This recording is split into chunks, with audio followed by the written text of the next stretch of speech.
लगभग 53 साल इस प्रदेश में लगभग 53 साल कांग्रेस का शासन रहा। 53 साल का समय बहुत होता है। इन 53 वर्षों में मैं राष्ट्र की बात बाद में करूंगा, केंद्र की बात बाद में करूंगा। मैं सबसे पहले जबलपुर शहर की बात करना चाहता हूं, जो न सिर्फ इस संभाग का मुख्यालय है बल्कि जिस महाकोशल प्रांत का हम सभी सपना देखते हैं उसका भी अघोषित मुख्यालय है जबलपुर। मैं इस जबलपुर की बात करना चाहता हूं कि इस 53 वर्षों में जबलपुर की जितनी उपेक्षा हुई है शायद ही मध्य प्रदेश में किसी अन्य शहर की इतनी उपेक्षा हुई हो। उसका कारण है कि केंद्र में भारतीय जनता पार्टी की सरकार बनी जरूर पिछले 5 वर्ष में, लेकिन मध्य प्रदेश में कांग्रेस का ही शासन रहा है। और जितनी बार भी इस जबलपुर संसदीय क्षेत्र में भारतीय जनता पार्टी के सांसद बने हैं, लेकिन ये ऐसा दुर्योग रहा है कि हर बार मध्य प्रदेश में कांग्रेस का ही शासन रहा। योजनाएं अनेकों बनी, प्रयास अनेकों हुए, लेकिन जानबूझकर इस जबलपुर संसदीय क्षेत्र, इस जबलपुर शहर की जनता की भावनाओं को कुचला जाता रहा। रुपए की राशि की बात करें, यह सभी कुछ केंद्र में विराजमान श्रद्धेय अटल बिहारी वाजपेयी जी की सरकार के द्वारा इस शहर को दिया गया। यदि राजतंत्र होता तो आपसे कुछ नहीं आता। राजतंत्र की ये परंपरा है कि राजा के घर में जो बड़ा बेटा पैदा होता है वो राजतंत्र का हकदार है। लेकिन ये लोकतंत्र की खूबसूरती है, चुनाव देते हैं, मंच सजते हैं, सभाएं होती हैं, नेता आते हैं, अपनी बात जनता की अदालत में रखते हैं और जनता ताल ठोक कर फैसला करती है कि हम तय करेंगे हमारा प्रतिनिधि कौन होगा। जो खुशी है ये मौका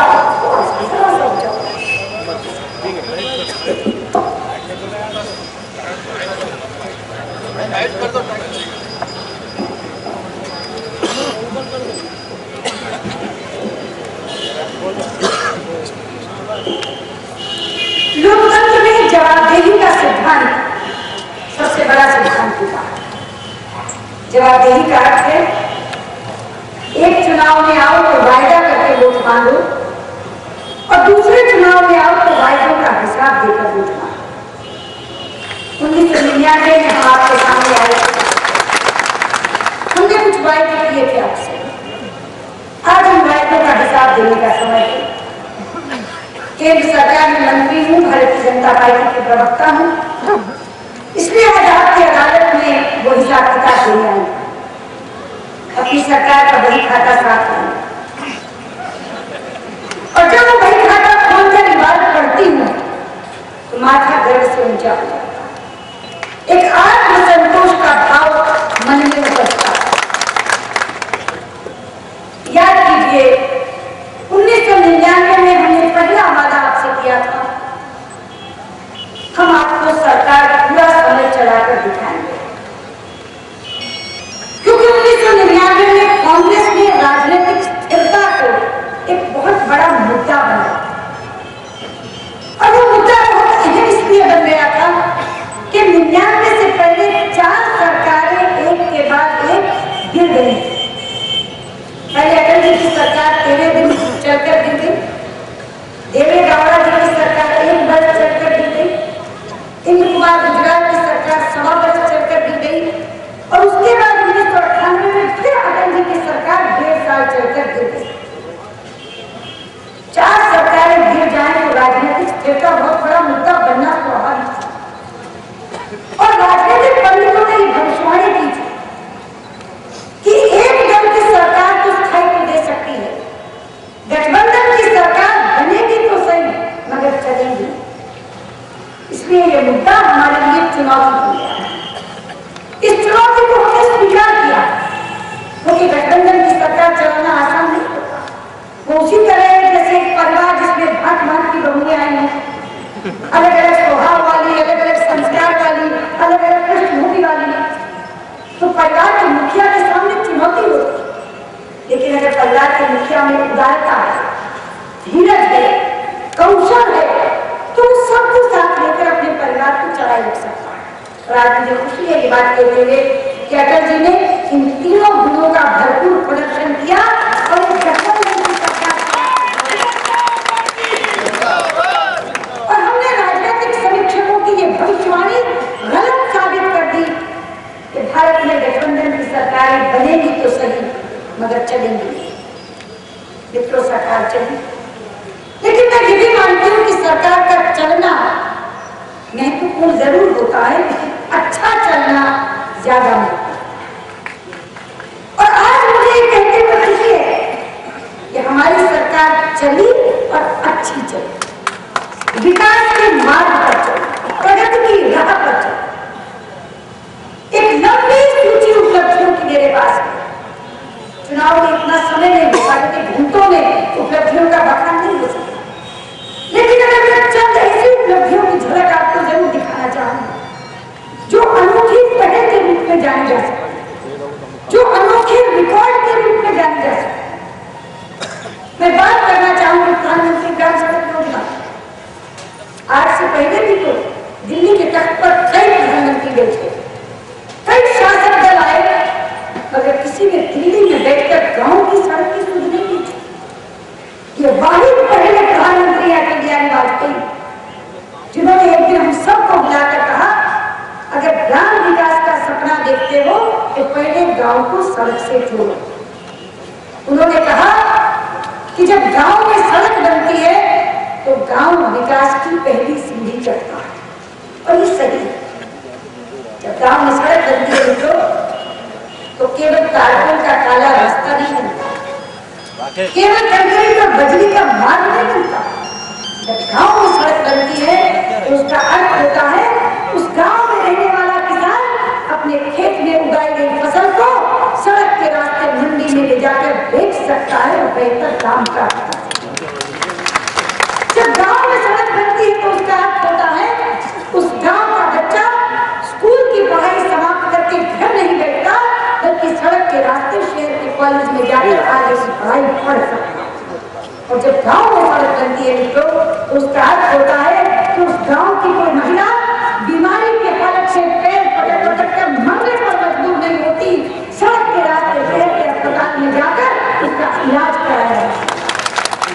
ये है गांव की सड़क का महत्व। और आप जानते हैं 5,000 करोड़ रुपया प्रतिवर्ष की योजना है ये, यानी 25,000 करोड़ रुपया लगाकर गांव-गांव में सड़क बन रही है और पूरे हिंदुस्तान के गांवों को सड़क से जोड़ देने का सपना इस योजना के तहत संजोया है। केवल गांव की सड़क नहीं, सड़कों की एक दूसरी योजना बनाई, स्वर्णिम चतुर्भुज योजना। यहाँ शायद इस सभा में कुछ इतिहास के विद्यार्थी खड़े हैं। आपको मालूम है कि भारत के इतिहास में केवल एक शासक का नाम सड़क बनाने की दर्ज है, जिसका नाम है शेरशाह सूरी। कलकत्ता से पेशावर तक सड़क बनाई थी उसने और हिंदुस्तान का व्यापार सोचना हो गया। लेकिन जब हमें सरकार विरासत में मिली तो 50 वर्ष का कांग्रेस का रिकॉर्ड था 4 लेन की सड़क 536 किलोमीटर बनाने का। 536 किलोमीटर सड़क हमें विरासत में मिली थी कांग्रेस शासन में, 4 लेन 4 लेन। अटल जी ने कहा कि हिंदुस्तान का व्यापार बढ़ाना है, उद्योग बढ़ाना है, रोजगार बढ़ाना है, तो पूरे हिंदुस्तान को सड़कों से जोड़ना होगा। कॉरिडोर बनाने हैं, 4 लेन की नहीं 6 लेन की सड़कें बनानी होंगी। और आप जानते हैं स्वर्णिम चतुर्भुज योजना के नीचे क्या लक्ष्य रखा गया है? 50 वर्षों में 536 किलोमीटर और स्वर्णिम चतुर्भुज योजना के तहत 14,846 किलोमीटर पूरे हिंदुस्तान में सड़क बनाने का सपना है। 7,000 करोड़ रुपए की ये योजना हिंदुस्तान को सड़कों से जोड़ रही है। टेलीफोन 50 वर्षों में हमें विरासत में मिले 3,86,00,000 टेलीफोन कनेक्शन। आजादी के बाद 3,86,00,000 टेलीफोन कनेक्शन वितरित हुए थे और हमें 4 वर्षों में 4,14,00,000 टेलीफोन कनेक्शन अतिरिक्त दिए। घरों में टेलीफोन नहीं होता था लोगों के, आज जेबों में टेलीफोन, लेकिन मंच पर जहमत हुई है, पीछे से टेलीफोन पे बात। मुझे याद आता है, हम लोग जब जनसभाओं में जाते थे, लोगों को पता नहीं होता था वक्ता कहाँ है। अगर कहते थे पोजीशन ले लो तो पोजीशन मिलती नहीं थी, लैंडलाइन से फोन लगता ही नहीं था। हम कार में बैठे तो कैसे बताए हम कहाँ हैं। तो मंच संचालक को हिदायत दी जाती थी, तुम कहते रहो 10 मिनट में आ रहे हैं, 10 मिनट में आ रहे हैं, 10 मिनट में आ रहे हैं। वो बेचारा कहता जाता था, 10 मिनट 4-4 घंटे में बदल जाते। अब लोग कहते थे कि ये कैसी घड़ी है तो 4 घंटे में 10 मिनट नहीं बजाती है। और अब 5-5 मिनट की पोजीशन दी जाती है। जमीन और आसमान के लिए हवा में बात होती। जब हम लोग विमान में छिंदवाड़ा से यहाँ आ रहे थे तो रास्ते में 3 बार टेलीफोन आया, क्या बात हो रही है, आप लोग अभी तक पहुंचे क्यों नहीं, चल रही है कि नहीं चल रही है, कहाँ तक पहुंच गए, कितनी देर में लैंड कर रहे हैं। और जब हम वहां एयरपोर्ट पे पहुंच गए तो अशोका से फोन आ रहा, सोचा कब तक पहुंच रहे, सुशीला जी के घर पहुंचे कि नहीं पहुंचे, कार में बैठे तो फोन आया। संचार क्रांति हुई है देश में, संचार क्रांति। 50 सालों में हिंदुस्तान में 3 करोड़ 30 लाख गैस कनेक्शन दिए गए। अकेले 4 वर्षों में हमने 3 करोड़ 14 लाख देकर प्रतीक्षा सूची समाप्त कर। आज एक भी गैस वेटिंग लिस्ट में नहीं, किसी तरह उनका मरीज भर्ती हो गया, मरीज भर्ती हो गया तो तीमारदार बाहर पड़ा, आसमान की छत के नीचे ना रहने का ठिकाना, ना खाने का ठिकाना, महानगरीय संस्कृति में खो गया। मैं सीधे वहां से अटल जी के पास गई और मैंने कहा प्रधानमंत्री जी, 1956 से लेकर आज तक एक एम्स नहीं बना, इतनी आबादी बढ़ी, इतनी बीमारी बढ़ी, तो बोले चाहती क्या हो। मैंने कहा मैं चाहती हूँ आपके कार्यकाल में 6 एम्स नए बनाऊं। तो उन्होंने जैसा उनकी शैली है, बोले 50 वर्षों में 1 एम्स और 1 वर्ष में 6 एम्स। तो मैंने कहा जी हाँ, 1 वर्ष में 6 एम्स, यही तो अटल बिहारी वाजपेयी का कमाल होगा। बोले जाओ जाके योजना बनाओ, मैं लाल किले से घोषणा करता हूँ। और 15 अगस्त को उन्होंने लाल किले से घोषणा की। और आज जब आपके सामने खड़ी हूँ तो ये संतोष लेकर खड़ी हूँ, 6 के 6 एम्स का शिलान्यास हो गया है और 4 दीवारी बननी शुरू हो गई है। और आपका मध्य प्रदेश में 6 राज्यों में से एक है, भोपाल में 4 दीवारी का काम प्रारंभ हो चुका। कितनी कहाँ हुई है प्रगति, मैं उन्हें क्या कहूँ। गोस्वामी तुलसीदास की वो चौपाई सुनाना चाहती हूँ कि जाती रही भावना जैसी अगर दिन के उजाले को आप अंधेरा कहना चाहती हैं तो दिन का उजाला अंधेरे में तो नहीं बदल जाएगा। इतना ही कह सकूंगी कि आपका दृष्टि दोष है जो आपको नजर नहीं आता, लेकिन मैं ये भी मानती हूँ नजर आता दिखता है पर सुहाता नहीं। और सुहाए कैसे?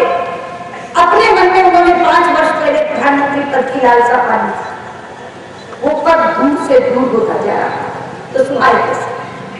आपको याद है जब 1998 में हमारी सरकार गिरी थी 1 वोट से, तो वो सीधी राष्ट्रपति भवन गई थी और जाकर कहा था कि मेरे पास 272 सांसदों का आंकड़ा है, मुझे प्रधानमंत्री तक की शपथ दिलवा दीजिए। राष्ट्रपति ने कहा सूची लाकर दे दो, दिखा दो 272 है तो जरूर शपथ दिलवा दूंगा। 272 नहीं थे, शपथ नहीं मिली, सरकार गिर गई, चुनाव हो गए और चुनाव में कांग्रेस की संख्या घटकर 112 पर आकर थी। उनको लगा 5 साल की सरकार को बदनाम हो ही जाएगी, एंटी इनकम्बेंसी फैक्टर होता है, लोग नाराज होते हैं, तो चलिए अब नहीं तो अगली बार दांव लगेगा। और अब ऐसा प्रो इनकम्बेंसी फैक्टर बना कि लगता है उनका आंकड़ा 100 से भी नीचे रह जाएगा, 3 डिजिट को भी पास नहीं। और बात कैसे करें? वो प्रधानमंत्री पद की दावेदार जब बनती तो लोग मुझसे पूछना कि आपका दावा किस आधार पर है? योग्यता के आधार पर है, क्षमता के आधार पर है, संघर्ष के आधार पर है, सेवा के आधार पर है। आखिरकार दावेदार में राजनीति में इन्हीं चीजों पर होती है, व्यक्ति योग्य होता है, क्षमतावान होता है, उसने देश के लिए कोई संघर्ष कोई आंदोलन किया होता है या उसने देश की बहुत सेवा की हो। अगर आप दावा इस बात पर करती कि आप इंदिरा गांधी के पुत्र राजीव और राजीव गांधी की पत्नी, तो देश पूछना चाहता है आपसे कि ये कौन सा आधार है? क्या आप और जब हम कहते हैं कि वो यहाँ जन्मी नहीं, पढ़ी नहीं, पली बड़ी नहीं, तो कांग्रेस के लोग कहते हैं कि उन पर व्यक्तिगत प्रहार मत करिए। मित्रों में यह कहना चाहती हूं, विदेशी मूल का मुद्दा व्यक्तिगत प्रहार का मुद्दा नहीं है, ये राजनीतिक मुद्दा है, शुद्ध राजनीतिक मुद्दा। जहां तक व्यक्तिगत संबंधों का ताल्लुक है, मैं मंच से खड़े होकर कहना चाहूंगी कि इंदिरा गांधी की पुत्रवधू के नाते, राजीव गांधी की पत्नी के नाते वो हमारे स्नेह के अधिकारी हैं। कांग्रेस एक प्रमुख विपक्षी दल है, उसकी अध्यक्षा के नाते वो हमारे सम्मान के लिए अधिकारी हैं। लेकिन जब वो प्रधानमंत्री पद का दावा पेश करती हैं तो मेरा राष्ट्रीय स्वाभिमान मुझे झकझोर कर कहता है कि देखो ये 100 करोड़ भारत माता की संतानों को इंगित करके कह रही है तुम सब नालायक हो, मुझे राज सौंप कर देखो, तुम्हें राज करना नहीं आता, मैं राज चला कर। और ये मैं स्वीकार करने को तैयार नहीं हूं कि भारत माता की 100 करोड़ संतान नाकाबिल हो गई है और उसका कोई बेटा या बेटी हिंदुस्तान का ताज पहनने के लायक नहीं है। मैं पूछना चाहती हूं, सोनिया जी, आप हिंदुस्तान में क्या कराए थे? ये वो देश है जहां संत महात्मा ऋषि महर्षि पैदा होने के लिए तरसते हैं। आपको तो मौका मिला था इस देश से जुड़ने का, इस देश की विवाहिता पुत्रवधू होकर आई थी आप, लेकिन आपने 16 बरस तक इस भारत भूमि को अपनाने से इनकार किया, नागरिकता हासिल नहीं की। आप नागरिकता बनी जब राजीव गांधी प्रधानमंत्री हो गए। वो नागरिकता मजबूरी में ली गई नागरिकता की, मर्जी से ली गई नागरिकता, वो इच्छा और खुशी से ली गई नागरिकता नहीं।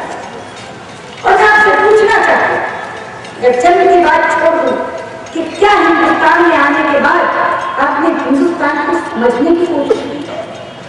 ये बहुत विशाल देश है, ये बहुत विराट देश है। इस देश में तरह तरह के खान पान, तरह तरह के परिधान, तरह तरह के तीज त्योहार, तरह तरह के रस्मों रिवाज, तरह तरह की कला संस्कृति है। क्या उसमें से किसी एक चीज को समझा है आपने? अभी रोड शो आप नहीं जानती सोनिया जी, रोड शो व्यापार की भाषा है, यात्रा राजनीति और अध्यात्म की भाषा। आप नहीं जानती, रोड शो में तमाशा होता है, यात्रा में संदेश होता है।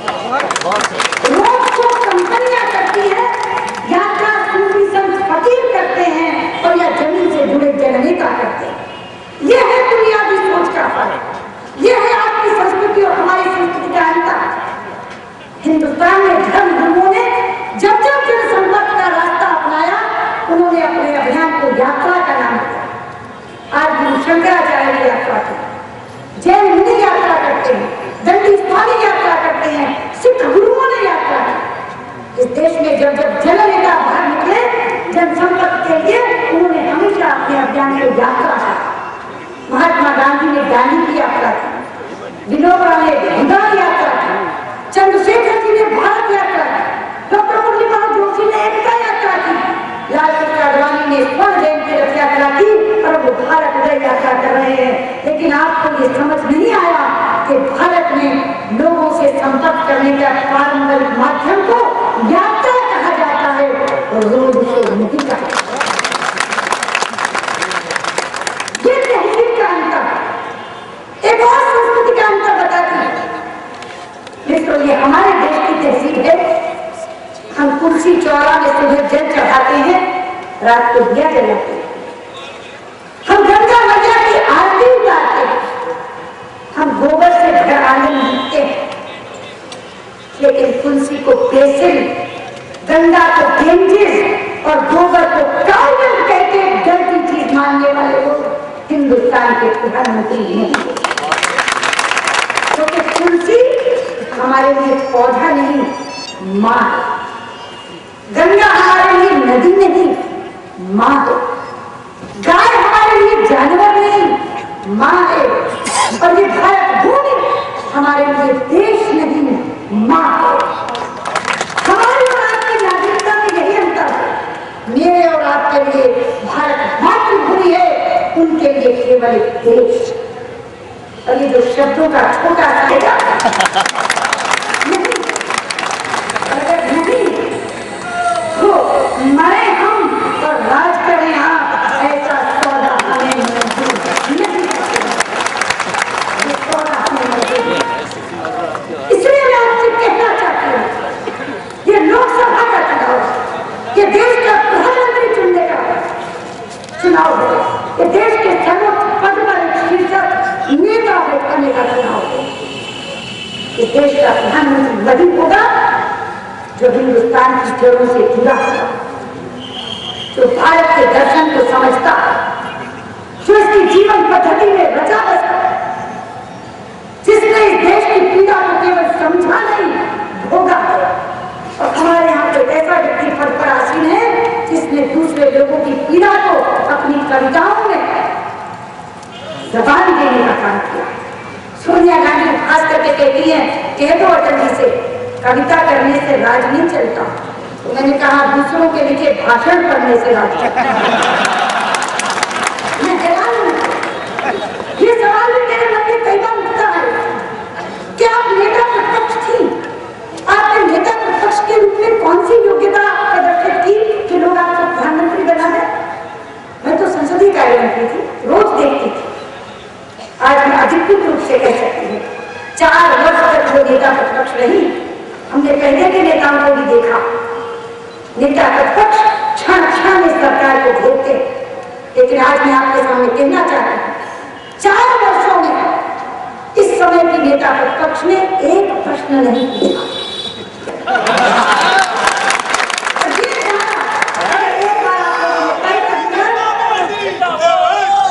ये नारा एक बार तय कर दिया, फिर बाकी चीजें तो अपने आप सही हो जाएंगी। अटल फिर से तभी आएंगे जब राकेश सिंह जबलपुर से जीत कर जाएंगे। क्योंकि आप लोग को अपने सांसद जिताना है। अटल बिहारी वाजपेयी को प्रधानमंत्री बनेंगे, वो स्वयं तो लखनऊ से जीत कर आएंगे। लेकिन अगर फिर से उनको प्रधानमंत्री बनाना है तो राकेश सिंह जी को यहाँ से जिताकर भेजना है।